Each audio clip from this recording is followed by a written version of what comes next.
एवं बहुविधा यज्ञः विततः ब्रह्मणो मुखे कर्मजान विद्धि तान् सर्वान् एवं ज्ञात्वा विमुच्यसे। तो यहाँ पर भगवान श्री कृष्ण ने यज्ञों के विषय में वर्णन किया था कि जो इस प्रकार से यज्ञों को करता है, तो यज्ञ के माध्यम से, निष्काम कर्म के माध्यम से, उपासना के माध्यम से कर्म कांड आदि करता है, तो भगवान ईश्वर अर्पण बुद्धि से कर्म करता है, तो चित्त की शुद्धि के माध्यम से ज्ञान की प्राप्ति उनको होती है।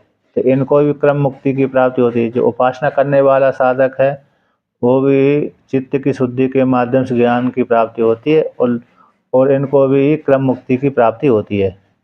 जहाँ पर जिनको अपरोक्ष साक्षात्कार नहीं हुआ, पृथ्वी लोक में आत्मा का चिंतन करते करते, उपासना करते करते आत्मा का साक्षात्कार नहीं हुआ, वो मरने के पश्चात लोकांतर में जाते हैं और लोकांतर में जा कर के उनको क्रम मुक्ति के भागी होते हैं। और जिनको वेदांत श्रवण करते करते, मनन करते करते, निध्यासन करते करते यहीं पर ज्ञान हो गया है, उनका फिर उत्क्रमण नहीं होता। न तस्य प्राणा उत्क्रमन्ति श्रुति के द्वारा निश्चित हो जाता है। वो तो अत्रैव सम विलीयन्ते बनीयन्ते, तो इसी हृदय रूप गुहा में लीन हो जाते हैं। उनका जो पुर्यष्टक भी है इसी हृदय रूप गुहा में लीन हो जाता है। पुर्यष्टक भी हृदय रूप गुहा में लीन हो जाता है और आत्मा तो आत्मा में मिल ही जाती है। और पंचभूतों के संस्कार थे, अंतःकरण था, 5 ज्ञानेंद्रिय, 5 कर्मेंद्रिय, 5 प्राण और अंतःकरण सारा परमात्मा में लीन हो जाता है। इस प्रकार से। और उसके जो स्थूल महाभूत हैं वो स्थूल महाभूत में मिल जाते हैं, लेकिन सूक्ष्म महाभूत हैं वो अपने उस कारण में मिल जाते हैं। इस प्रकार से यहाँ पर वर्णन किया। अब उसी को कहते हैं कि जो यज्ञ की विधि कहाँ से आई गई है, किस प्रकार से हमने ये कि उपासना ऐसी करना चाहिए, कर्मकांड ऐसा करना चाहिए, ये कहाँ से आया है। कहीं कपोल कल्पना तो नहीं है, क्योंकि व्यक्ति ग्रंथ की रचना कर देते हैं लेकिन मनमुखी रूप से कर देते हैं। तो यहाँ पर भी तो ऐसा ही तो नहीं है। तो उसी को लेकर के भगवान ने कहा कि जो बहुत प्रकार के जो मैंने यज्ञों का वर्णन किया है, ये यज्ञ कहाँ पर आए गए हैं कि ब्रह्म के मुख में हैं। यानी ब्रह्म के मुख में मतलब वेद के मुख में। तो वेद से ये सारी उपासना का वर्णन किया गया है, वेद में आया है। और वेद भी मैंने ही रचना की है शुरू में ही। ऐसे निश्वासितम वेदा, मेरी श्वास से उत्पन्न हुए वेद हैं। तो जो कर्म जान तान सर्वान विद्धि, कर्मों से कर्मज जितने भी कर्म से उत्पन्न होने वाले यज्ञ हैं उन यज्ञों को तुम इस प्रकार से जानो। ईश्वर अर्पण बुद्धि से कर्म करो। ऐसे कर्म करके, जान करके, उपासना पूर्वक कर्म करके तो मोक्ष को प्राप्त हो जाओगे। कुर्वन्ने वे कर्माणि जिजी विशेषतम समा एवं तो नानस्ति न कर्म लिप्यते नरे। ये श्वेत ईशावासुपनिषद का दूसरा मंत्र है। इस प्रकार से निष्काम कर्म करने के माध्यम से आपको कर्मों से लिपायमान नहीं होगे। तो यहाँ पर तो सीधा क्रम मुक्ति का वर्णन हो गया, क्योंकि ज्ञान के द्वारा अज्ञान की निवृत्ति हो जाती है। तो यहाँ पर इनको ज्ञान नहीं हो पाया। और जो इनको ज्ञान हो गया तो उनके विषय में कोई संशय नहीं है। अब भगवान भास्कर इसका व्याख्यान करते हैं कि एवं यथा उक्तम बहुविधः बहुप्रकारा यज्ञा वितता विस्तीर्णा ब्रह्मणो वेदस्य मुखे द्वारे वेदद्वारेण अवगम्यमाना ब्रह्मणो मुखे वितता उच्यन्ते। तद यथा वाची ही प्राणम जुहुमा इत्यादयः। एवं इस प्रकार से यथोक्ता, यथा जो कहे गए हैं, तो कहाँ से कहे गए हैं? ब्रह्मार्पणम, ब्रह्म हविर, ब्रह्माग्नौ ब्रह्मणोतम इत्यादि मंत्र के द्वारा यहाँ से कहे गए यज्ञ, जितने भी यज्ञ कहे गए हैं वहाँ से लेकर के यहाँ तक है।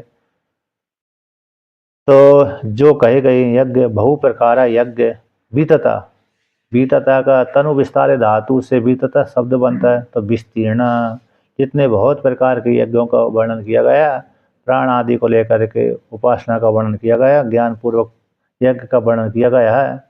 तो कहते हैं ये कहाँ से आए हैं कि वेदस्य ब्रह्मण, वेद के मुख से आए हैं। इन वेद द्वारा अवगम माना, वेद पूर्वक, वेद के द्वार से, वेद पूर्वक जाने गए।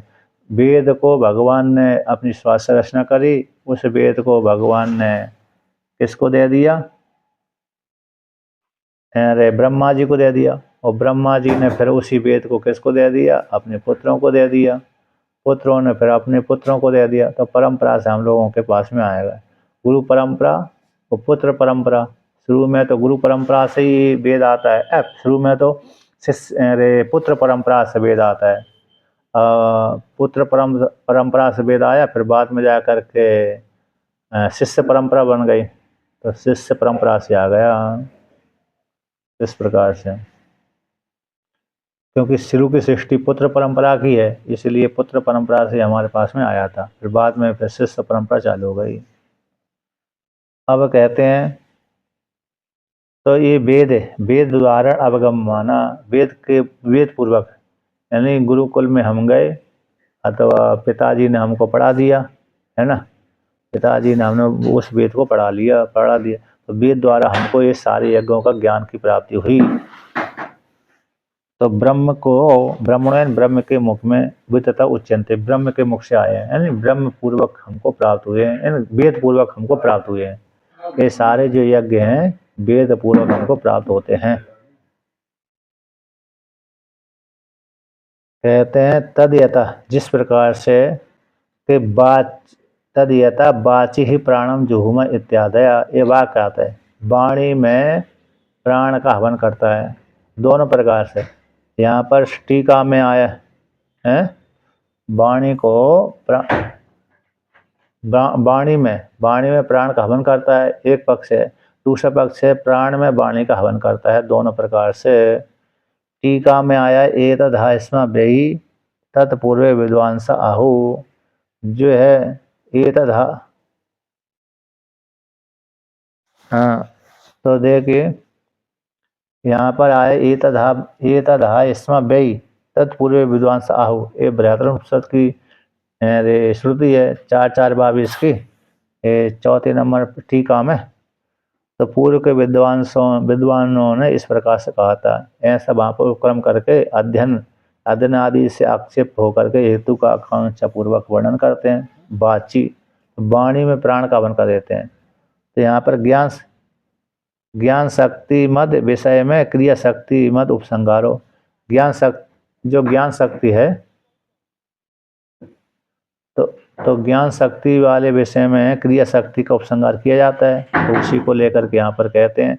तो प्राण में वाणी का हवन, प्राणे वाचम यो ही एव प्रभव स एव अप्य इति, तो वाक्य मादि शब्द, प्राण में वाणी का हवन करते हैं और प्राण से ही वाणी उत्पन्न होती है, उसी में जाकर लीन भी हो जाती है। तो उसी में कैसे हो जाती है? लीन भी हो जाती है वाणी, क्योंकि प्राण मतलब हिरण्यगर्भ। अब हिरण्यगर्भ के ही जो वाक है, वाक का भी देवता है, अग्नि देवता है। हिरण्यगर्भ के अंग विशेष हैं, जितने भी सूर्य है, चंद्रमा है, अग्नि है, वायु देवता है, वरुण देवता है, अश्विनी कुमार हैं, अन्य अन्य जो देवता हैं वो हिरण्यगर्भ के एक एक अंग विशेष हैं। समष्टि में हिरण्यगर्भ हो जाते सारे देवता मिलकर के, और व्यष्टि में वही देवता इंद्र, अग्नि, वरुण, सूर्य, चंद्रमा इस नाम से जाने जाते हैं। तो इसलिए प्राण से ही वाणी उत्पन्न होती है और प्राण में जाकर लीन हो जाती है। प्राण रूप हिरण्यगर्भ में वाणी लीन होती है। यहाँ पर भी हमारे शरीर के भीतर भी यदि प्राण चेष्टा न करें तो वाणी बोल ही नहीं सकती।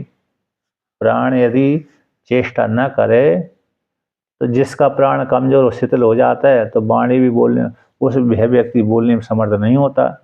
इसलिए प्राण मजबूत है जिसका, तो वह बोलने में समर्थ होता है, और प्राण जिसका मजबूत नहीं है तो बोलने में समर्थ भी नहीं होता है। तो प्राण से वाणी उत्पन्न होती है और वो उसी में जाकर लीन हो जाती है। और दूसरा, एक जगह प्राण शब्द का ईश्वर वाचक लिया जाए तो ईश्वर से जगत की उत्पत्ति होती है, ईश्वर में जाकर लीन हो जाती है। तो तद रहता है वाणी में जो प्राण का हवन करते हैं इत्यादि वाक्य के माध्यम से। अब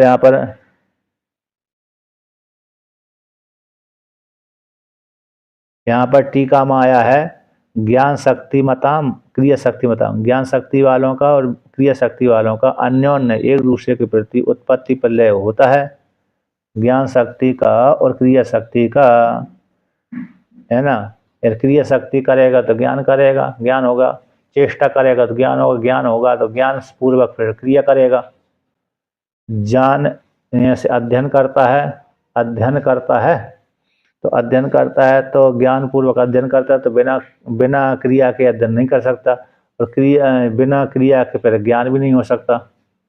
चेष्टा यदि नहीं करे, प्रयत्न न करे, फिर ज्ञान की उत्पत्ति भी नहीं होगी। तो इसलिए ज्ञान शक्ति, क्रिया शक्ति, इन ज्ञान की प्राप्ति चेष्टा के द्वारा और चेष्टा ज्ञान के द्वारा होती है। चेष्टा भी कैसे होती है? अध्ययन विधि रूप जो चेष्टा है वो ज्ञान पूर्वक ही होती है। तो दोनों प्रकार से। इसलिए टीका में यही आया, ज्ञान शक्ति मताम क्रिया शक्ति मताम च अन्योन्य उत्पत्ति प्रलयत्वात्। ज्ञान शक्ति का और क्रिया शक्ति का परस्पर एक दूसरे में उत्पत्ति प्रलय देखा जाता है। तद अभावे, ज्ञान शक्ति का क्रिया शक्ति का उत्पत्ति प्रलय न हो तो अध्ययन आदि विधि की सिद्धि नहीं हो सकती। यानी गुरुकुल में विद्यार्थी पढ़ ही नहीं सकता जा करके। अब आगे कहते हैं कि भाष्य में कहते हैं कि कर्मज, और कर्मज यानी किसको कहते हैं? कर्म से उत्पन्न होने वाले जो यज्ञ है। तो कायिक वाचिक मानसिक मानस कर्म उद्भवान विद्धि, जो कायिक शरीर संबंधी कर्म, वाचिक यानी वाणी संबंधी कर्म, और मानस संबंधी कर्म, इन कर्मों का उद्भवों को, जो कर्म से जन्य कर्म, शरीर से उत्पन्न होने वाले कर्म, वाणी से उत्पन्न होने वाले कर्म और मन से उत्पन्न होने वाले कर्म, उन कर्मों को तुम जानो, सभी को जानो। वो कैसे? आत्मा को विषय करने वाले ये सारे कर्म कैसे? आत्मा से उत्पन्न नहीं होते, ये अनात्मा है। तान सर्वान अनात्म जान, आत्मा से उत्पन्न नहीं होते। आत्मा में कोई क्रिया चेष्टा आदि नहीं होती। शरीर को लेकर के, वाणी को लेकर के और मन को लेकर के चेष्टा होती है प्राण पूर्वक है। प्राण पूर्वक ही जितने भी यज्ञ हैं वो प्राण पूर्वक, उसमें शरीर, वाणी और मन के द्वारा उसमें चेष्टा आदि होती है प्राण पूर्वक। और आत्मा में कोई क्रिया आदि नहीं होती। आत्मा तो असंग रहती है और दृष्टा बनकर देखती रहती है। तो इसलिए अनात्म जान बोल दिया। तान सर्वान अनात्म जान, ये सारे जो कर्म हैं शरीर, वाणी और मन के माध्यम से उत्पन्न होते हैं। निर्व्यापारो ही आत्मा, क्योंकि आत्मा कैसी है? व्यापार से रहित है। आत्मा संग निर्वय है, सूक्ष्म है, इसलिए आत्मा में कोई व्यापार नहीं होता। हाँ, शरीर को लेकर शरीर में, मन में और इंद्रियों में व्यापार होता रहता है। अब कहते हैं अतः एवं, व्यापार यानी क्रिया।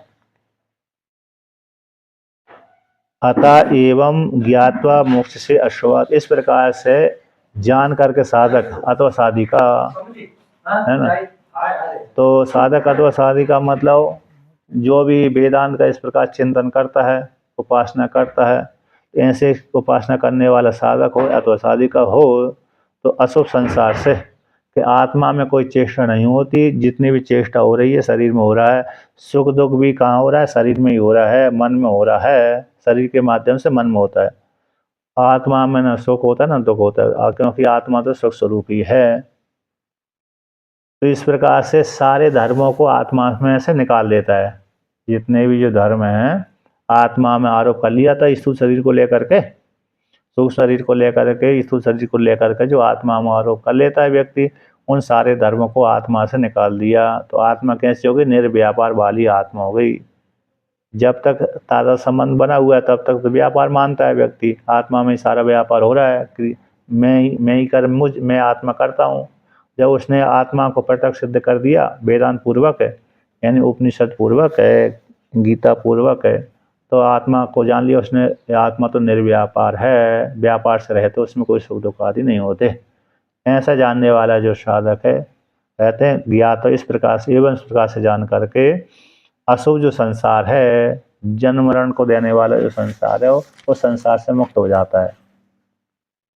ना मदगता, कहते हैं ना मद व्यापारा इमहे निर्व्यापारा अहम उदासीना इति एवं ज्ञात्वा अस्मात् सम्यक दर्शनात् मोक्ष से संसार बदना इत्यर्थः। है जितने भी जो व्यापार है मेरे व्यापार नहीं है, ये जितने भी व्यापार है मेरे व्यापार नहीं है। ई में जितने यज्ञ आदि जितने व्यापार देख रहे हैं ना, कौन से प्राण प्राण यज्ञ, मनोयज्ञ, अरे यज्ञ, देव यज्ञ, तपो यज्ञ, द्रव्य यज्ञ, तपो यज्ञ, योग यज्ञ, स्वाध्याय यज्ञ, ज्ञान यज्ञ इत्यादि, और श्रोत्रादियों के माध्यम से दूसरे में हवन करना इत्यादि जो व्यापार हैं, तो ये कहते हैं ये मेरे व्यापार नहीं है। निर्व्यापारा हम उदासीन, मैं तो कैसे निर्व्यापार हूँ और उदासीन हूँ। आत्मा कैसी है? उदासीन है और निर्व्यापार वाली है। एक कर्मज है, कर्म से ही उत्पन्न होने वाले शरीर को लेकर के व्यापार होते हैं, मन को लेकर के, वाणी को लेकर के व्यापार होते हैं। तो जो आरोप कर लिया था, तारा संबंध कर लिया था, तब तक तो मानता था, किंतु ये मेरे व्यापार नहीं है। निर्व्यापार हम उदासीन, मैं तो निर्व्यापार वाला हूँ, उदासीन हूँ। इति एवं इस प्रकार से जानते हैं। जब तक नहीं जाना था तब तक तो वाणी को लेकर, मन को लेकर के और शरीर को लेकर के व्यापार करता था, तो आत्मा हम आरोप कर लेता था। अब उसने जान लिया तो कहते मद व्यापारा इमे न भवती, ये जो जितने व्यापार में शरीर में चेष्टा हो रहा है वो मेरे व्यापार नहीं है, बल्कि अंतःकरण के सुशरीर, स्थूल शरीर सुशरीर के धर्म हैं। तो मैं को मुझ आत्मा कौन हूँ? मैं आत्मा निर्व्यापार हूँ, हम उदासीन हूँ। ऐसा उदासीन व्यक्ति कुछ नहीं करता है ना, उदास शांत रहता, उसी प्रकार से मैं उदासीन हूँ। इति एवं इस प्रकार से आत्मा में कोई चेष्टा आदि होती नहीं, आत्मा उदासीन है, ऐसा जान करके ज्ञात्वा एवं इस प्रकार ज्ञात जानकर अस्मस्त, किस प्रकार जाने? सम्यक दर्शन से। सम्यक दर्शन से इस प्रकार से जान करके, वो सम्यक दर्शन का ही फल है कि संसार बंधन की निवृत्ति। सम्यक दर्शन मतलब आत्मा का यथार्थ ज्ञान। आत्मा के यथार्थ ज्ञान से अज्ञान निवृत्ति हो जाती है। आत्मा के यथार्थ ज्ञान से अविद्या रूप जो अज्ञान था उसकी निवृत्ति हो गई। उसकी निवृत्ति होती, उसका कार्य की भी निवृत्ति हो जाती है। अन्य कार्य कर्म आदि की निवृत्ति नहीं करता ज्ञान। ज्ञान तो क्या करता है? मात्र अज्ञान की निवृत्ति करता है। अज्ञान की निवृत्ति होते ही फिर उसका अज्ञान का कार्य अपने आप ही निवृत्त हो जाता है। निमित्त के हट जाने पर नैमित्तिक भी हट जाता है। निमित्त पाए नैमित्तिक से अपीय पाए, व्याकरण का सूत्र वो है, परिभाषा है कि निमित्त के हट जाने पर नैमित्तिक भी हट जाता है ना। जैसे हमारे ऊपर कौन सी आ रही थी? छाया आ रही थी, परछाई आ रही थी किसी की। हम धूप लेते ना, तो धूप लेते हैं तो कोई व्यक्ति हमारे सामने आ गया था, धूप आ ही नहीं रही थी, हमने उस सामने वाले व्यक्ति को हटा दिया, तो हमारे वो सूर्य भगवान हमारे सामने ही आने लगे, धूप मिलने लगी। एक निमित्त के कारण नहीं मिल रही थी ना, कोई किसी ने अवरोध कर दिया था, हमारे सामने खड़े हो गया था, धूप नहीं आ रही थी, इसलिए धूप उस व्यक्ति को हटा दिया, धूप अपना आना चालू हो गई। उसी प्रकार से तो ये सम्यक दर्शन से क्या हो जाता है? ब्रह्म ज्ञान। सम्यक दर्शन का अर्थ हो है यहाँ पर ब्रह्म ज्ञान, आत्मज्ञान। तो आत्मज्ञान से अज्ञान की निवृत्ति होती है। अज्ञान की निवृत्ति होते ही अज्ञान का जो कार्य है, कर्ता भोक्ता आदि है ना, जितने भी कर्म है वो कर्म ही संसार है, वो निवृत्त हो जाता है। ऐसा वर्णन किया। अब आगे का वर्णन करते हैं। ब्रह्मार्पणम इत्यादि श्लोकेन सम्यक दर्शनस्य यज्ञत्वं संपादितम्। यज्ञाश्च अनेक उपदिष्टास तैहि सिद्ध पुरुषार्थ प्रयोजन ज्ञानम स्तूयते। कथम के ब्रह्मार्पणम इत्यादि श्लोकों के द्वारा सम्यक जो दर्शन है, उस दर्शन का यज्ञत्व संपादन कर दिया। इस प्रकार से यज्ञ करता है व्यक्ति, तो यज्ञ करने के माध्यम से पापों को क्षय कर देता है, और पापों को क्षय करके फिर उसको किसकी प्राप्ति हो जाती है? आत्म तत्व की प्राप्ति हो जाती है, क्रम मुक्ति का भागी हो जाता है।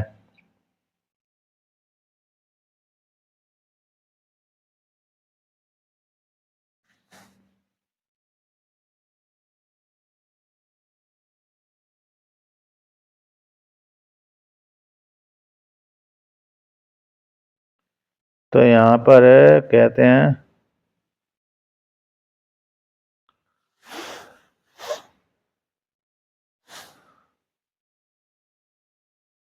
तो देखिए यहाँ पर कहते हैं क्या, जितने भी ब्रह्मार्पण इत्यादि श्लोक के माध्यम से सम्यक सम्यक दर्शन, यहाँ पे जो सम्यक दर्शन है, अच्छा, जो जितने भी यहाँ पर टीकाकार कहते हैं कि कर्म योगे अनेकदा अवीते, कर्म योग को अनेक प्रकार से कहा गया है।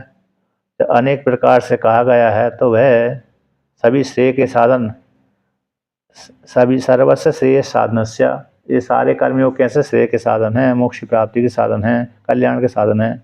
तो कर्मत्व प्रतिपत्ति के द्वारा ही यानी श्रेय की साधन की प्राप्ति होने पर ज्ञान का आदर नहीं होगा। तो ऐसे अर्जुन को अलक्ष्य करके व्रत पूर्वक उत्तर श्लोक को तात्पर्य कहते हैं। मतलब जितने भी श्लोकों के द्वारा सम्यक दर्शन का यज्ञ तो संपादन किया गया है, और यज्ञ अनेक प्रकार से भगवान श्री कृष्ण उपदेश किए हैं, वेद में उपदेश किए हैं। यज्ञ भी कैसे हैं, अनेक प्रकार से उपदेश किए गए हैं। वही यज्ञ, उन यज्ञों के माध्यम से 4 प्रकार की पुरुषार्थ की प्राप्ति होती है। धर्म, अर्थ, काम, मोक्ष, ये 4 प्रकार के पुरुषार्थ होते हैं। तो यहाँ पर सिद्ध पुरुषार्थ कौन हो गया, ज्ञान। तो इस प्रकार से सिद्ध, जो सिद्ध है, ऐसे पुरुषार्थ प्रयोजनों के द्वारा ज्ञान की स्तुति की जाती है। इन पुरुषार्थों के माध्यम से, इन सिद्धम शब्द का अर्थ किया है टीकाकार ने, पुरुषार्थ भूत, जो पुरुष की अपेक्षित है, पुरुष से अपेक्षित लक्षण प्रयोजन, येषाम यज्ञानाम तैर अनंतर उपदिष्ट है। तो पुरुषार्थ भूत, जो धर्म अर्थ काम मोक्ष रूप पुरुषार्थ है, पुरुष की अपेक्षा को लेकर के जो प्रयोजन सिद्ध होता है ना, अर्थात जिन यज्ञों को उद्देश्य करके व्यक्ति की जो पुरुष को चाहिए प्रयोजन है, उसी प्रकार से प्रवृत्त होता है। तो इस प्रकार से यहाँ पर है, उन यज्ञों के द्वारा यहाँ पर कहते हैं तो पुरुषार्थ प्रयोजन सिद्ध होते हैं, यानी यज्ञों के माध्यम से व्यक्ति को जो चाहिए वो उस पुरुषार्थ की सिद्धि प्राप्त हो जाती है। किसकी प्राप्ति हो जाती है, पुरुषार्थ सिद्धि की प्राप्ति हो जाती है। तो ऐसे इस सिद्धि हो जाने पर कहते हैं तो ज्ञानम स्तूयते, ज्ञान की वहाँ पर स्तुति करते हैं। किस प्रकार से ज्ञान की, इन पुरुषार्थों के माध्यम से कथम, किस प्रकार से ज्ञान की स्तुति करते हैं, इसको लेकर के यहाँ पर वर्णन करते हैं। मतलब ये इसका तात्पर्य है कि भगवान ने जो ब्रह्मार्पण इत्यादि श्लोकों के द्वारा सम्यक दर्शन का यज्ञ रूप संपादन किया गया है, और यज्ञ अनेक प्रकार से कहे गए हैं। और यज्ञ कैसे होते हैं, पुरुषार्थ की सिद्धि में हेतु बनते हैं। तो इन पुरुषार्थ की सिद्धि में हेतु बनने वाले इन यज्ञों के द्वारा ज्ञान की स्तुति करते हैं। तो कथम किस प्रकार से ज्ञान की स्तुति करते हैं, इसको लेकर के वर्णन करते हैं। श्रेयान् द्रव्यमयादियज्ञाज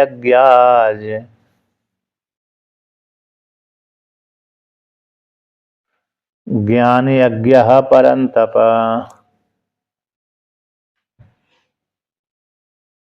सर्वं कर्माखिलं पार्थ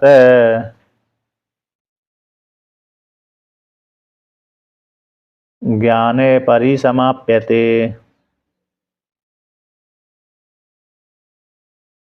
तो यहाँ पर वर्णन करते हैं श्रेयान् द्रव्यमयाद यज्ञात। तो द्रव्यमयाद यज्ञात, तो यहाँ पर वर्णन करते हैं कि द्रव्यमय यज्ञ से, यानी एक ज्ञान यज्ञ होता है, एक द्रव्य यज्ञ होता है। जैसे महात्मा लोग जो यज्ञ करते हैं वो उनका यज्ञ कौन सा होता है, यानी ज्ञान यज्ञ होता है। और द्रव्य यज्ञ कौन करते हैं, कर्मकांडी, जो कर्मकांडी होते हैं वो द्रव्य यज्ञ करते हैं। और महात्मा सन्यासी आदि कौन से यज्ञ करते हैं, ज्ञान यज्ञ करते हैं। अर्थात जैसे आपने कभी हरिद्वार ऋषिकेश गए होंगे, तो हरिद्वार में साधना संगम आश्रम है। तो वहाँ पर चैत्र का महीना, नव वर्ष जब आरंभ होता है, चैत्र मास से, मतलब शुक्ल पक्ष से, तो शुक्ल पक्ष से और नवरात्र, शुक्ल पक्ष की नवरात्रि से आरंभ करके और शंकराचार्य भगवान की जयंती पर्यंत तक वो अनुष्ठान करते हैं। चैत्र मास के शुक्ल पक्ष की तिथि से आरंभ करते हैं, तो उस वहाँ पर एक शंकराचार्य भगवान की जयंती होती है, उस काल तक है, और 1 महीना चलता है। वैशाख मास में आती है, वैशाख मास के अरे शुक्ल पक्ष की पंचमी तिथि, शंकराचार्य भगवान की शंकर जयंती होती है, शंकराचार्य जयंती। तो एक शुक्ल पक्ष की पंचमी, तो वहाँ पर ये होता है कि वो 1 महीने का अनुष्ठान पहले से चलता था, और कैलाश आश्रम में शिवरात्रि के आसपास करते हैं। कैलाश आश्रम में भी 1 महीना करते हैं, ऋषिकेश कैलाश आश्रम। तो वहाँ पर भी ज्ञान सत्र करते हैं। और हरिद्वार में साधना सदन में अरे 1 महीना बैसाख मास में करते हैं, है ना। तो इस प्रकार से तो ये ज्ञान यज्ञ हो गया। अर्थात जहाँ पर चर्चा होती है उसको ज्ञान यज्ञ बोलते हैं, और जहाँ पर अरे ये ज्ञान यज्ञ हो गया, ये भी ज्ञान यज्ञ हो गया। और जो जहाँ पर अरे द्रव्य का विनियोग किया जाता है, बड़े बड़े यज्ञ किए जाते हैं, वो द्रव्य यज्ञ हो गया। तो इनमें कौन श्रेष्ठ है? द्रव्य यज्ञ श्रेष्ठ है कि ज्ञान यज्ञ श्रेष्ठ है? तो भगवान कहते हैं, हे परंतप, द्रव्यमय यज्ञ से ज्ञान यज्ञ श्रेष्ठ है। ठीक है ना। ये द्रव्यमय यज्ञ से कौन से? ज्ञान यज्ञ श्रेष्ठ है। और कहते हैं सर्वम कर्म अखिलम पार्थ। 2 संबोधन किए यहाँ पर, यानी परंतप भी, परम तप यानी शत्रु को तपाता संतप्त करता है, इसी परंतप कहलाता है।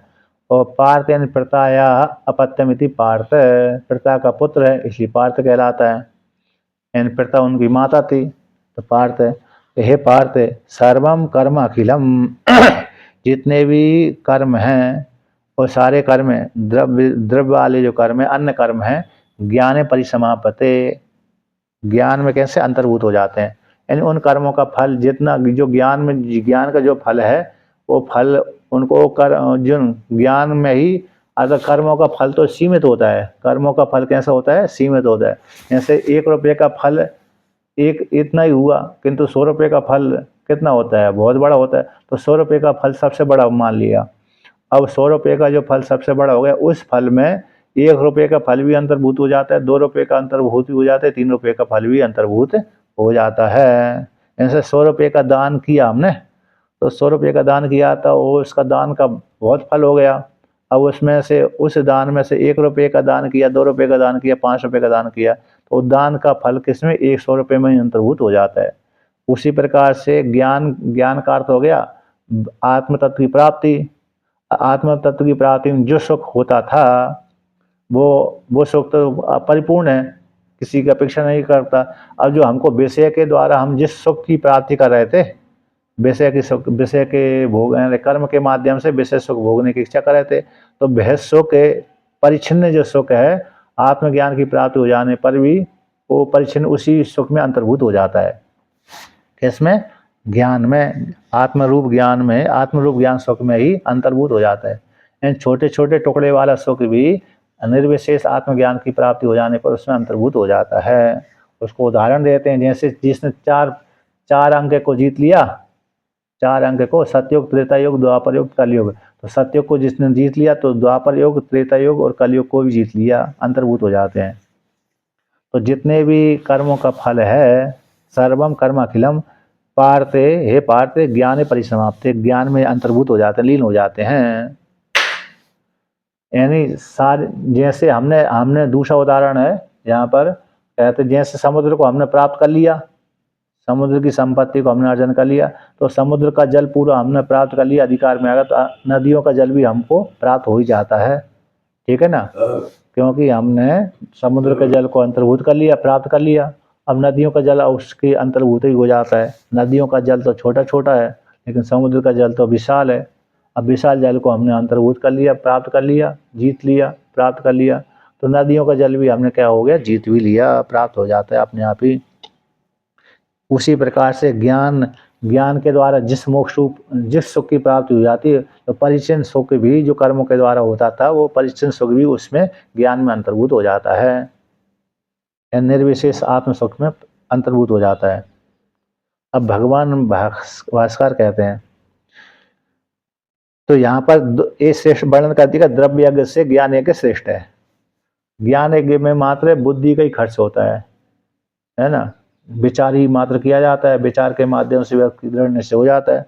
अब द्रव्य यज्ञ में बुद्धि भी खर्च होती है और द्रव्य भी खर्च होता है, दोनों ही खर्च होते हैं, शरीर भी लगाने। हाँ, बुद्धि मतलब ये है, मतलब यहाँ पर तो ये मतलब ये बोला कि जैसे ज्ञान यज्ञ इसमें मात्र बुद्धि का ही प्रयोग किया जाता है, चिंतन किया जाता है, द्रव्य की खर्च करने की जरूरत नहीं पड़ती इसमें। लेकिन द्रव्य यज्ञ में तो बुद्धि भी लगानी पड़ती है, बिना बुद्धि के तो होगा नहीं, और दूसरा फिर द्रव्य का विनियोग करना ही पड़ेगा। तो फिर भी तो कहते हैं कि द्रव्य यज्ञ से ज्ञान यज्ञ श्रेष्ठ है। अब आगे कहते हैं, तो कहते हैं श्रेयान द्रव्यमयाद द्रव्य साधन साध्याद यज्ञाज ज्ञान यज्ञो हे परंतप द्रव्यमयो ही यज्ञ फलस्य आरंभको ज्ञान यज्ञो न फल आरंभको अतः श्रेयान प्रशस्यतरः। श्रेयान, श्रेयान का अर्थ करते हैं श्रेयान, यानी श्रेयान श्रेष्ठ है। श्रेयान शब्द का अर्थ होता है श्रेष्ठ है। द्रव्यमयाद यानी द्रव्य साधन साध्यात, द्रव्य रूप साधन के द्वारा साध्य होने वाला जो फल है, यानी द्रव्य यज्ञ से, जो द्रव्य यज्ञ है, यज्ञ होता है उस यज्ञ से ज्ञान यज्ञ, जो द्रव्य यज्ञ है वो साधन हो गया, उसमें द्रव्य का विनियोग हो जाता है। जैसे अग्निहोत्र कर्म है, अग्निहोत्र कर्म में द्रव्य का विनियोग किया जाता है, और अन्य जो राजसूय यज्ञ आदि किए जाते हैं उसमें भी द्रव्य का विनियोग किया जाता है। तो ऐसे द्रव्यमय अग्निहोत्र आदि जो द्रव्य यज्ञ हैं, जिनके द्वारा स्वर्ग आदि फल की प्राप्ति होती है, ऐसे यज्ञ से ज्ञान यज्ञ हे परंतप श्रेष्ठ है। यानी द्रव्यमय ही यज्ञ ही, यानी क्योंकि जो यज्ञ कैसा होता है, द्रव्यमय यज्ञ होता है, वो फल का आरंभक होता है। जो द्रव्यमय यज्ञ होता है वो फल के आरंभक होते हैं। कैसे होते हैं? फल के आरंभक होते हैं। और ज्ञान यज्ञ न फल आरंभको अतः श्रेयान प्रशस्तरा। यहाँ पर कहते हैं द्रव्य यज्ञ से, जो द्रव्य साधन के साध्य, द्रव्य रूप साधन के द्वारा साध्य होने से, तो ऐसे यज्ञ से, द्रव्य रूप यज्ञ से ज्ञान यज्ञ हे परंतप श्रेष्ठ होता है, श्रेयान है। तो उसी को आगे करते हैं द्रव्यमय हुई यज्ञ। जो द्रव्यमय यज्ञ होता है फलस्य आरंभ को, द्रव्य वाला जो यज्ञ होता है जिसमें द्रव्य का विनियोग किया जाता है, वे फल के आरंभक का हेतु बनता है। और ज्ञान यज्ञ न फल आरंभ को, ज्ञान यज्ञ दूसरे लोकांतर फल को देने वाला नहीं है। ब्रह्म ज्ञान रूप जो यज्ञ है ना, कौन से दूसरे फल के आरंभक नहीं होता, आत्मरूप फल को ही देता है। और द्रव्य यज्ञ तो इस शरीर को छोड़ करके दूसरे लोकांतर में ले जाता है। इसका ये तात्पर्य है। द्रव्य यज्ञ क्या करता है, जैसे अग्निहोत्र आदि हमने कर्म किया, अग्नि में आहुति डाली, तो अग्नि में आहुति डालने से हमको किस फल की प्राप्ति हो गई? पुण्य की फल की प्राप्ति। और मरने के पश्चात हमको उस पुण्य को भोगने के लिए दूसरे लोक में जाना पड़ेगी। तो फल के आरंभक होना मतलब दूसरी योनि की प्राप्ति कराना। और ज्ञान यज्ञ क्या कर देता है? अज्ञान की निवृत्ति करता है। अज्ञान की निवृत्ति करते ही अब अन्य फल को नहीं देता, अन्य लोकांतर की प्राप्ति नहीं कराता ज्ञान। तो क्या करता है? अज्ञान निवृत्ति के माध्यम से उसको यथार्थ रूप का बोध करा देता है कि मैं ही ब्रह्म हूँ, इस प्रकार जान देता है। इसलिए द्रव्य यज्ञ से श्रेयान प्रशस्तर है ज्ञान यज्ञ, जो ज्ञान यज्ञ है वो श्रेष्ठ है। तो कथम किस प्रकार से श्रेष्ठ है? इस प्रकार से श्रेष्ठ है। अब यहाँ पर कहते हैं, यहाँ पर टीका में भी वर्णन किया है फल का अभ्युदय के हेतु, फल यानी अभ्युदय ऐश्वर्य की प्राप्ति के लिए होता है। यानी द्रव्य यज्ञ करेगा तो उसको फल की प्राप्ति होगी। वो फल कौन सा हो गया? अभ्युदय। तो अभ्युदय यह लोक में भी उसको संपत्ति प्राप्त हो जाती है यज्ञ करने वाले को, और मरने के पश्चात लोकांतर में पुण्य कर्म का फल भोगने के लिए जाएगा ही। जो द्रव्य यज्ञ का विनियोग करता है, यज्ञ आदि करता है, उसको इस लोक में यश की प्राप्ति होती है एक तो, और दूसरा अरे धन आदि संपत्ति खूब बढ़ती रहती है उसकी। और मरने के पश्चात फिर दूसरे लोकांतर में जाएगा तो सुख का भोग करेगा। फिर वहां से पुण्य को अच्छे हो जाएगा, फिर पृथ्वी लोक में पुनः आएगा तो किसी धनाढ़ के घर में ही पैदा होगा।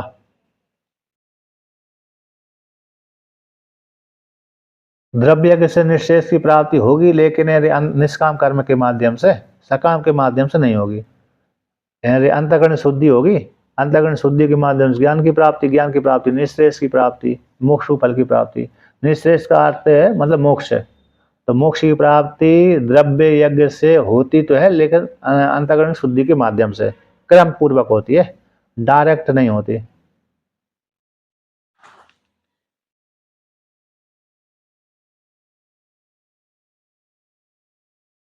यहाँ पर टीका में किया है, न फल आरंभ को न कश्चित फल से उत्पाद को किंतु नित्य सिद्ध से मोक्ष से अभिव्यंजक इत्यर्थ।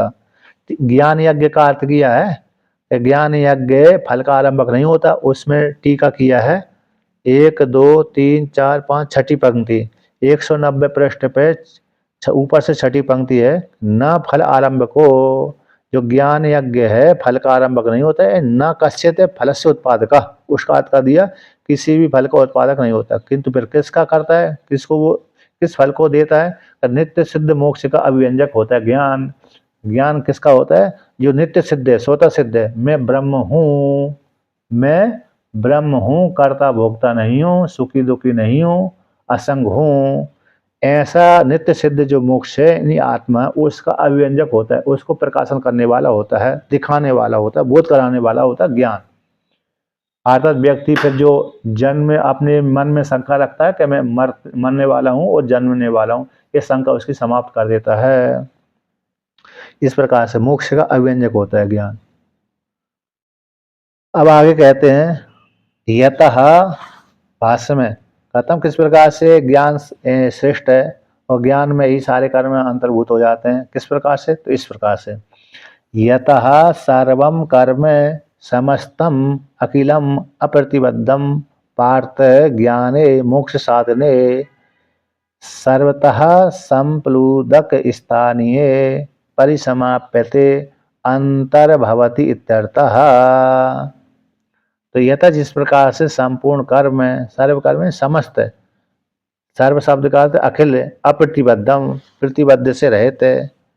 यहाँ पर समस्त शब्द से लिया, टीकाकार ने लिया है कि अग्निहोत्रादि कर्म, जितने भी कर्म हैं इत्यादि, तो समस्त कर्म का अर्थ है अग्निहोत्रादि, अग्निहोत्रादि कम उच्चते, अग्निहोत्रादि कर्म का कहा गया है। तो जितने भी कर्म हैं अग्निहोत्रादि कर्म हैं। अखिलम अविद्यमानम खिलम शेषो अस्तिति अनल्पम महत्रमिति। अखिलम का अर्थ है विद्यमान नहीं है, अखिलेन शेष है, खिल का अर्थ होता है शेष है, तो अखिल शब्द का अर्थ होता है अविद्यमानम, विद्यमान है ही नहीं है, यानी खिलेन शेष है, शेषो अस्य इसका इति अनल्पम, खिले यानी शेष है, अस इसकी, तो बोलते हैं शेषों का, और अखिलम यानी अल्प नहीं है, इसी अनल्प हो गया, यानी महातरम। तो कहते हैं अनल्पम आता अखिल यानी संपूर्ण, अखिल का शब्द, अखिल शब्द का अर्थ होता है संपूर्ण, जो प्रतिबद्ध से रहित है, प्रतिबद्ध से रहित है। ऐसे सारे जो कर्म हैं, जितने भी कर्म थे, कोई बचा ही नहीं है, एक कर्म ही नहीं बचा, ऐसे वो सारे कर्म हैं। हे पार्थ ज्ञान है जो मोक्ष का साधन हेतु ज्ञान है, उस ज्ञान में कैसे हो जाते, अंतर्भूत हो जाते हैं। इन सर्वथा संप्लुदक स्थानीय, तो जैसे दृष्टांत दिए यहाँ पर, जैसे समुद्र, समुद्र है, तो समुद्र में क्या कर लिया, जैसे समुद्र चारों, जैसे जिस व्यक्ति को बड़ा समुद्र वो प्राप्त हो गया, चारों से परिपूर्ण, जो चारों ओर से परिपूर्ण जलाशय प्राप्त हो गया, तो जलाशय की प्राप्त हो जाने पर उसको अब छोटे छोटे कुएं आदि की जरूरत नहीं पड़ती। कुएं में जो प्रयोजन सिद्ध करने वाला था, खाने का, पीने का, मतलब स्नान आदि का, पान करने का, भाई उसको बड़ा जल में बड़ा तालाब मिल गया, तो उसकी प्रयोजन सारी सिद्धि उसी में अंतर्भूत हो जाती है, यानी सारा प्रयोजन उसमें अंतर सिद्ध हो जाता है। किसमें, बड़े तालाब के, बड़े समुद्र के प्राप्त हो जाने पर। समुद्र, जैसे समुद्र जो छोटी छोटी नदियों में जो प्रयोजन सिद्ध करने वाला था, अरे छोटे छोटे कुएं, कूप में जो प्रयोजन सिद्ध करने वाला था व्यक्ति, कौन सा, स्नान के लिए, पान के लिए, तो वही प्रयोजन उसको उसमें अंतर्भूत हो जाता है। किस में अंतर्भूत हो जाता है, जैसे उसको बड़ा समुद्र मिल गया, झील मिल गई, सागर मिल गया। अब सागर मिल गया, चारों से परिपूर्ण है, अब उसमें भी उसको वो प्रयोजन सिद्ध हो जाता है जो छोटी छोटी जगह ढूंढ रहा था, छोटे छोटे सुख ढूंढ रहा था, अब वो बड़े सुख की प्राप्ति हो जाने पर बड़े सुख में अंतर्भूत हो जाता है। यानी जैसे समुद्र के प्राप्त हो जाने पर नदियों का जल भी अपने आप ही प्राप्त हो जाता है, जैसे बड़े तालाब के प्राप्त हो जाने पर वो प्रयोजन सिद्ध जो छोटे छोटे कूपों में प्रयोजन सिद्ध कर रहा था वो बड़े तालाब में ही अंतर्भूत हो जाता है। इसका अर्थ होगा सर्वथा संप्लुदक स्थानीय है। उदक यानी जल, जो चारों से परिपूर्ण जल है, वो जल के प्राप्त हो जाने पर छोटे छोटे कुएं बावड़ी में प्रयोजन सिद्ध करने वाला जल कैसे हो जाता है, अंतर्भूत हो जाता है। तो परिसमाप्ति अंतर्भवती, अंतर्भूत हो जाता है। तो कहते हैं ये था जिस प्रकार से दृष्टांत दिया है। अब उदाहरण देते हैं, यतः कृताय विजिताय अधरेयः समयन्ति एवं एनं सर्वं तद अभिसमेति यत् किंचित प्रजः साधु कुर्वन्ति यस्तद्वेदः यत् स वेदः इति श्रुति है। ये चांदोपनिषद की श्रुति है।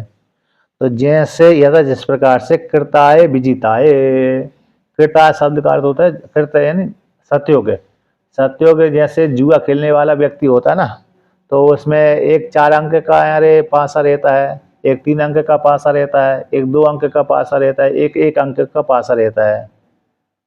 अब ऐसे जो पासे रहते हैं तो उसमें आता है, उसमें ये वर्णन आता है कि जैसे किसी ने 4 अंक के पासे को जीत लिया तो उसके उस 4 अंक के पासे में ही 3 अंक का पासा अंतर 3 अंक का पासा अंतर्भूत हो जाता है, 2 अंक का पासा का अंतर्भूत हो जाता है, 1 अंक का पासा का अंतर्भूत हो जाता है।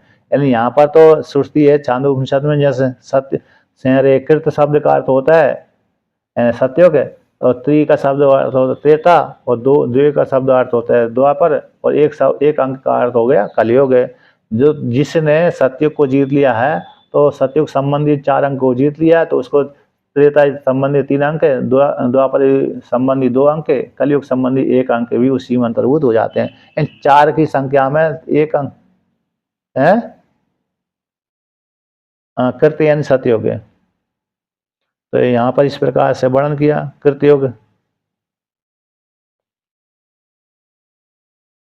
यहाँ पर उस प्रसंग में आए ही एक सतयोग कृत्य करने अर्थ में भी होता है किया था,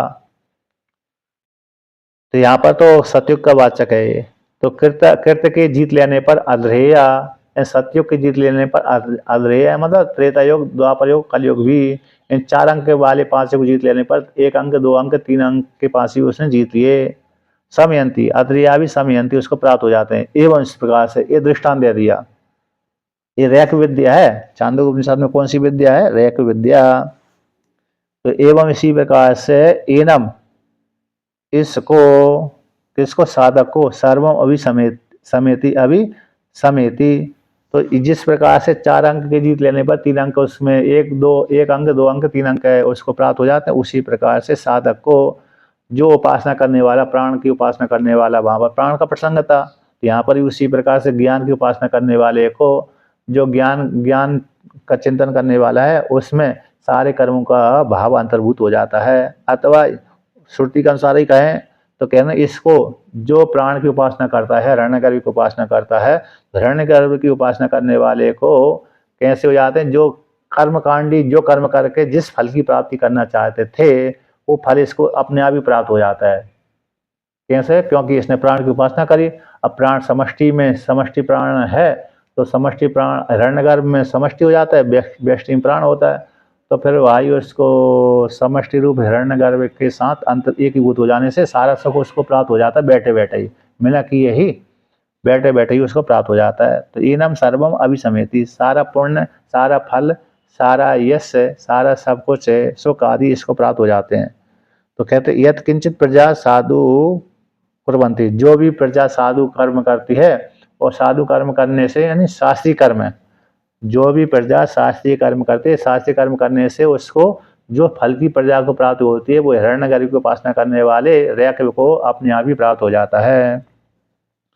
तो यत सा यस तद वेदा सा यत सा वेदा, जो रैक इस प्रकार से जानता था उसको भी इस प्रकार प्राप्त हो जाती है। जो कोई भी साधक है रेया को जिस प्रकार से रेया को जानता था उसी प्रकार जो दूसरा साधक भी इस प्रकार से जानेगा तो उसको भी इस प्रकार के फल की प्राप्ति हो जाएगी। जैसे रेयक ने प्राण की उपासना करके उसको सारा सुख की प्राप्ति हो जाती थी, उसी प्रकार से रेयकव के अनुसार ही कोई दूसरा व्यक्ति भी इस प्रकार से उपासना करता है तो इस पृथ्वी लोक में जो भी प्रजा साधु कर्म करती है, साधु कर्म करने से जो पुण्य फल की प्राप्ति होती है उस साधक को अथवा साधिका को उस फल की प्राप्ति हो जाती है, अंतर्भूत हो जाती है।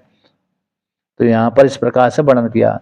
एंड टीका में अंतिम पंक्ति आई है, इसमें भी शब्द में वर्णन किया है, टीका में भी आया कि जो इस श्रुति का व्याख्यान किया है 1 2 3 4 5 6 7 नीचे 7वीं पंक्ति के चतुराय के ही द्वितीय कश्चिद अयस चतुरंका, 4 अंक वाला एक पासा है लोहे का, अयस यानी लोहे ही बोलते ना, लोहे का अथवा सींग का भी रहता है, किसी हिरण के सींग का पासा लोहे का बना लो चाहे सींग का बना लो। कहते 4 अंक वाला एक पासा है, वो 4 अंक वाला कृत शब्द कई के दांत के बना, सींगों के बना लेते, दांत के बना लेते हैं, जिसके दांत मजबूत होते हैं उसको साफ रहते हैं। तो 4 अंक वाला जो दांत है वो कृत शब्द के द्वारा कहा गया है। उसके जीत लेने पर, कृत के जीत लेने पर अध्रेया तद तादर्थ रूप से अध्रेया तस्माद अधस्ताद, उससे नीचे वाले जो 3 अंक वाले, 2 अंक वाले, 1 अंक वाले भी, जो 1 अंक 2 अंक 3 अंक वाले कैसे, और 1 अंक वाले 2 अंक वाले 3 अंक वाले सतयुग त्रेता द्वापर कलयुग द्वापर और त्रेता युग के नाम से जाने जाते हैं, वे भी उसमें अंतर्भूत हो जाते हैं। 4 अंक के जीत लेने पर 3 अंक 2 अंक 1 अंकों का अंतर्भूत हो जाता है। इन महासंख्या में जो महासंख्या होती है उस महासंख्या में अवान्तर संख्या का अंतर्भाव अवश्यम भावाद, तो महासंख्या बड़ी संख्या में छोटी संख्या अंतर्भूत हो जाती है। जैसे 100 अंक है तो 100 अंक में 99 अंक अपने आप ही अंतर्भूत हो जाते हैं। ये दृष्टांत दे दिया। इसी प्रकार से इस विद्या वाले पुरुष को संपूर्ण कहते तद अभिमुखेन समेति गच्छति, जो विद्या वाले पुरुष को, जो प्राण की उपासना करता है उस वाले विद्या वाले पुरुष को ये सारा सुख प्राप्त हो जाता है अपने आप ही। अतः सारी प्रजा उसको लाख भेंट देती रहती है, उपासक को भेंट भी देती रहती है, उपासना करने वाला होता है ना तो उसको अपने आप ही भेंट प्राप्त होने लगती है। एक तो सुख शास्त्रीय विधान के द्वारा उसको फल की प्राप्ति हो जाती है, जो सुख उसको परिच्छिन्न सुख में भोगने वाला था सामान्य व्यक्ति भोगता है, वो अपरिच्छिन्न सुख के माध्यम से उसको अपने आप प्राप्त हो जाता है। और दूसरा जो उपासना करने वाला है उसके पास में भेंट पूजा भी खूब आने लगती है। आती कि नहीं आती? जैसे अरे चलो घर जीवन वालों को तो कम आती है, लेकिन व्रत जीवन वालों को तो खूब ही आती है। घर जीवन में भी जो है गुरुकुल आदि चलाता है, उपासना करता है, उसके पास में खूब आ जाती है। कथा भागवत करने वाले हैं उनके पास खूब आ जाती है, और जो व्रत जीवन वाले हैं उनके पास में भी बहुत ही आ जाती है। तो ये उपासना का फल हो गया। किसका फल हो गया? उपासना का फल। तो इस प्रकार से इस प्रकार उपासक को इस सारे सुख की प्राप्ति होने लगती है। और उसमें कहा है प्रजा, सारी प्रजा है, यह जो भी साधु कर्म करती है वो सारे साधु कर्म का फल इसको उसी में अंतर्भूत हो जाता है, वो उपासना के अंतर्भूत हो जाता है। कि सारे वो यस यत तत्वम वेदा, जो रेक जिस तत्व को जानता था उसी तत्व को अन्य भी जानता, यदि कोई पुरुष जानता है अथवा साधिका जानती है तो उसको भी साधु कर्म अभिसमेति, तो उस साधक को भी जो प्रजा साधु कर्म करती थी उस साधु कर्म इसको भी फल की प्राप्ति होने लगती है, उस साधक को भी। यानी प्राणोपास ये महिमा है। ये दृष्टांत दिया तो दृष्टांत क्यों दिया? इस दृष्टांत में घटान है, दाष्टान में घटान है। जिस प्रकार से प्राण की उपासना में ही सारे अन्य कर्म अंतर्भूत हो जाते हैं, अन्य साधु प्रजा की साधु कर्म का फल उनको प्राप्त हो जाता है, उसी प्रकार से आत्मज्ञान के द्वारा अज्ञान की निवृत्ति हो गई तो आत्मज्ञान में सारे कर्मों का फल अंतर्भूत हो जाता है। कर्म कांड का जो फल है, सुख की प्राप्ति के लिए तो व्यक्ति कर्म कांड करता है, दुख की प्राप्ति के लिए तो कोई नहीं करता। कर्म कांड हम किसके लिए करते हैं? सुख की प्राप्ति हो, धन ऐश्वर्य आदि की प्राप्ति हो, विशेष रूप से सुख की प्राप्ति होती है। अब वही सुख की प्राप्ति के लिए हमने कर्म कांड किया, दान पुण्य किया कि सुख की प्राप्ति हो, तो इसीलिए हम कर्म कांड करते हैं। अब वही ज्ञान के द्वारा हमको निर्विशेष सुख की प्राप्ति हो गई तो उस परिच्छिन्न सुख हमको अपने आप ही मिल जाता है।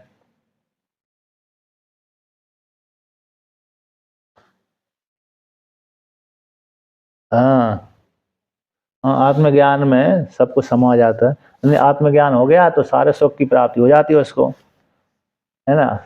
फिर उसको फिर कोई चिंता नहीं रहती। इस प्रकार से अब आगे कहते हैं कि तद एतद विशिष्टम ज्ञानम तरी केन प्राप्ति उच्यते। जिस प्रकार का ज्ञान है, जिस ज्ञान की प्राप्ति हो जाने पर सारे कर्मों का फल उसमें अपने आप ही अंतर्भूत हो जाता है।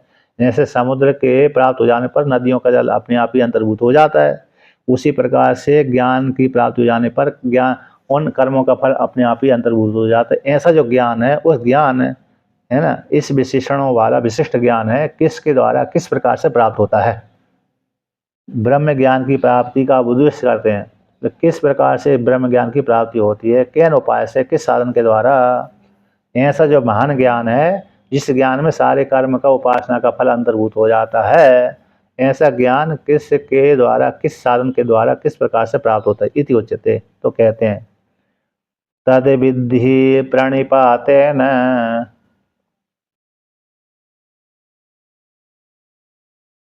परिप्रश्नेन सेवया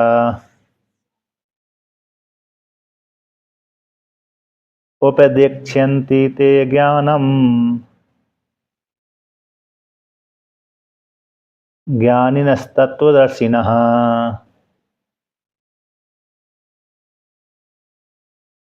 कहते हैं उस तत्व को तुम जानो। किस प्रकार से जानो? जो ज्ञान है, आत्मज्ञान है, उसको जानो। किस प्रकार से? कि प्रणिपात के द्वारा। आचार्य शरण में जाइए, आचार्य शरणों में जा करके उनको कैसे करें? प्रणिपात है, नमस्कार है, चरण स्पर्श आदि दोनों प्रकार से हो जाएंगे। तो प्रणिपात के द्वारा, और फिर वहाँ पर गए, श्रद्धा पूर्वक गए, है ना।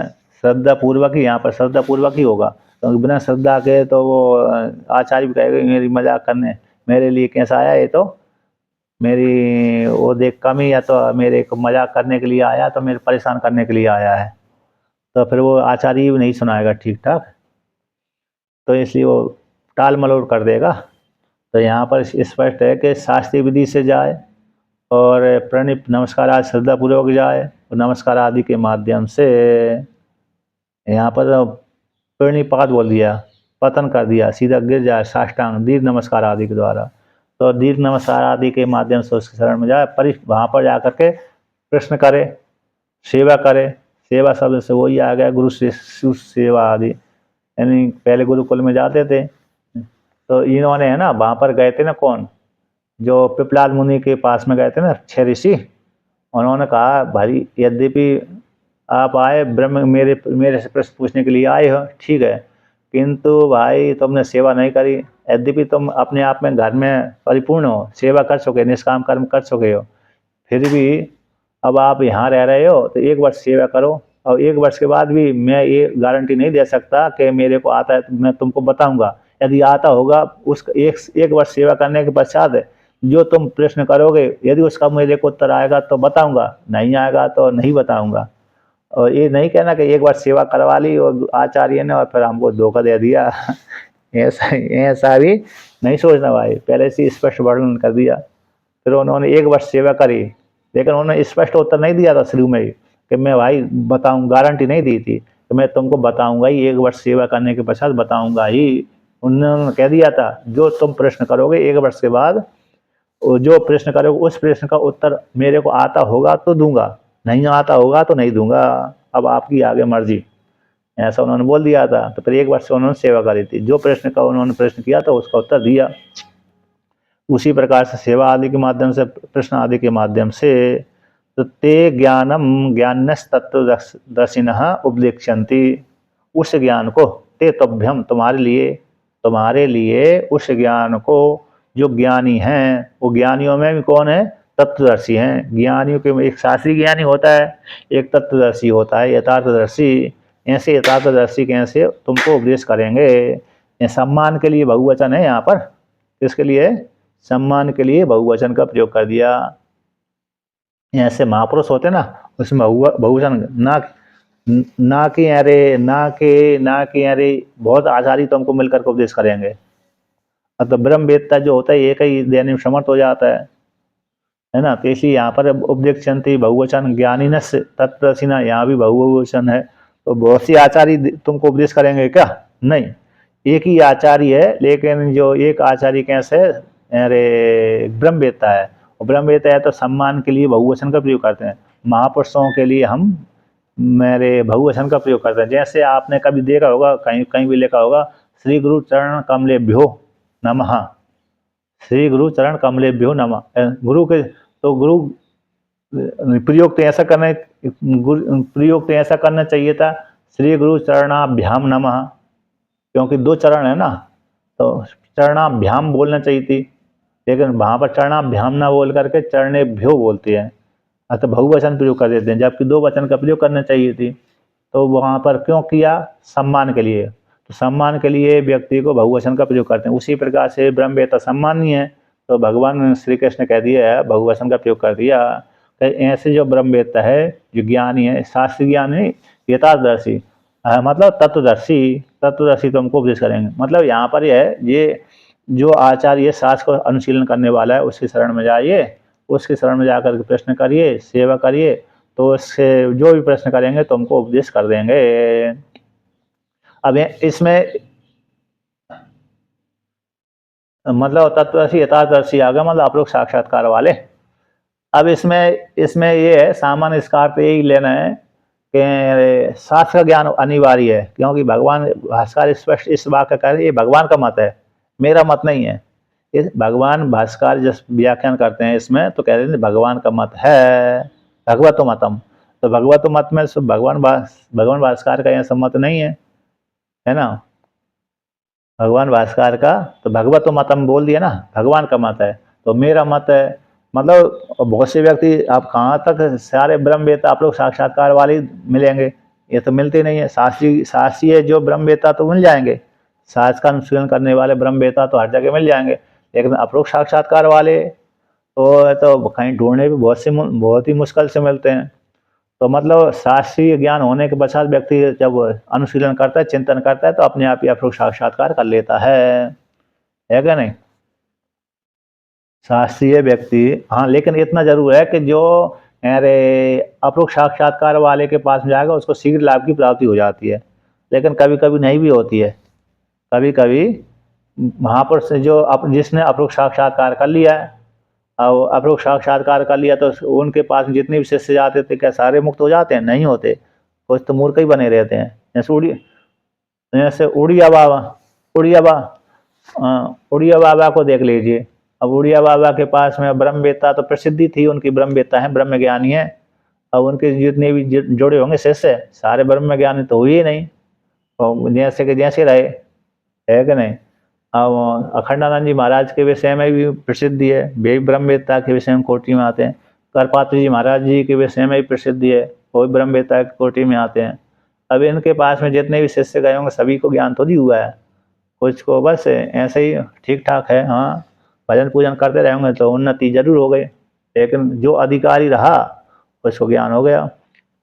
तो इस प्रकार से, तो आगे इसका बाद से फिर कल करते हैं।